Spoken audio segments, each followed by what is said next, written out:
Hello, today we are sitting here in Green Bay, Wisconsin on top of a commercial building where we happen to have 15 E-Core units currently operational and a few more getting ready to go into service.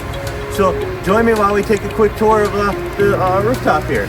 So they have them on these custom built stands all across the roof. These are all paired with indoor air handlers and they all have our gateway on them.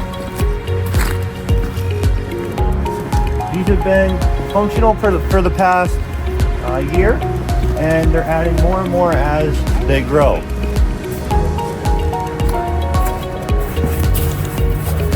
Take a walk down this way,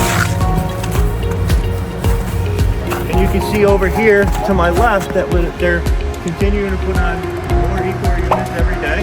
Those ones are getting ready to get put on the well, as you can see, we have a couple coming up here. This one to my right is going into service now.